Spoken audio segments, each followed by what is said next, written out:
Today we're going to be talking about some Ramadan related vocabulary. The first one is, of course, the word fast. To fast is to abstain or avoid some or all foods or drinks for a fixed period of time.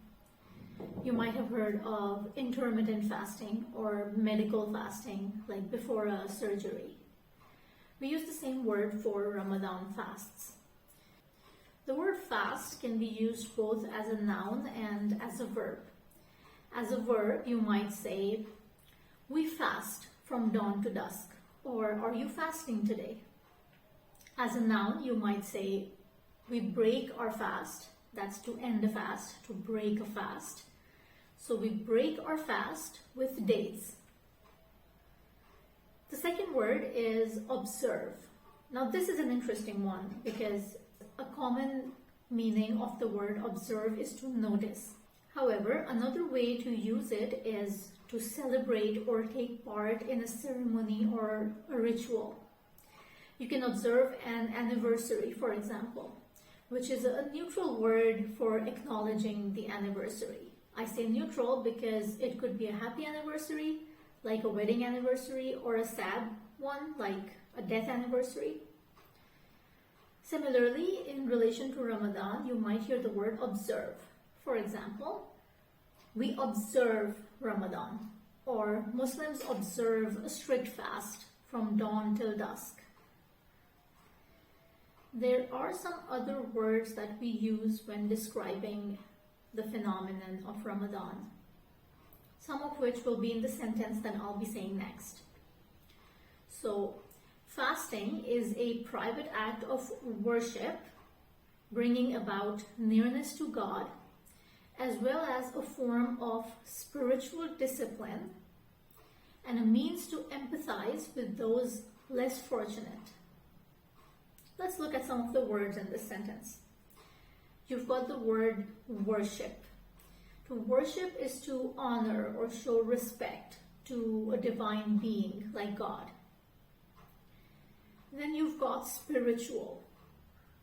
The noun of this, spirituality, can be defined as a sort of search for a higher purpose in life, which makes people feel inspired and peaceful. The third is the word empathize.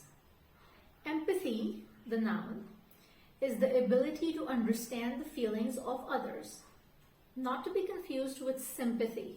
They're close in meaning, but they're not exactly the same. So, sympathy is to feel compassion or pity for someone. But empathy is to put yourself in their shoes or put yourself in their place. An empath is a person who feels what others are feeling, often very deeply. Then you've got the word recite. We recite the Quran. You could also say read the Quran, but we usually use the word recite for religious texts for a variety of reasons, one of which could be that the Quran is read aloud, which is to recite, and also because the Quran is poetic and you recite poetry instead of reading it. You could also recite a supplication, which is a form of prayer where you ask for something, in this case from God. The next word is lunar.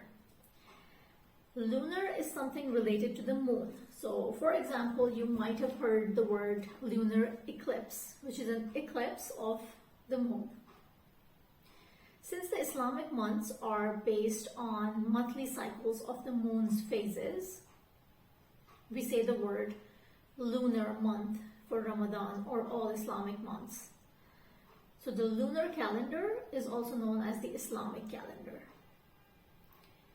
You might also hear the words moon sighting, sight to see, at the beginning and end of Ramadan, because that's what determines whether a month has begun.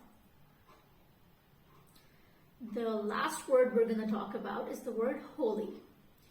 We use the word holy in relation to God or to something divine, or in relation to religion, for example.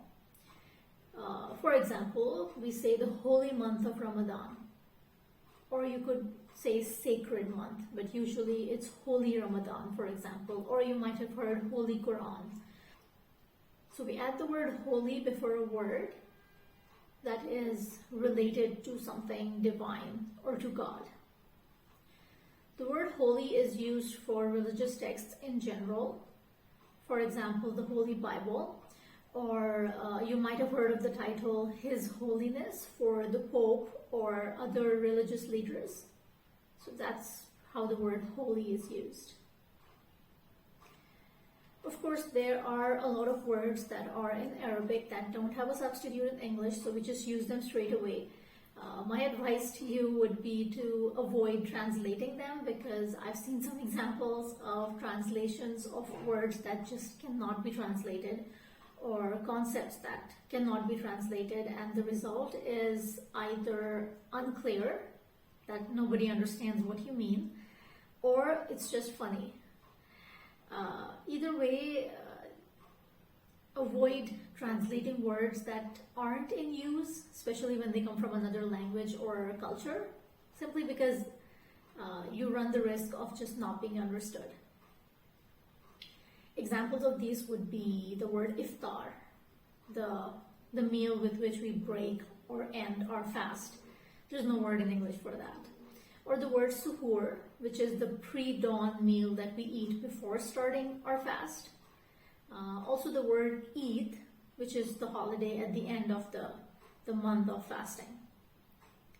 So, Ramadan Kareem, and have fun using Ramadan vocabulary to explain your fasting and your worship in English. I hope you enjoyed the video, and thank you for watching.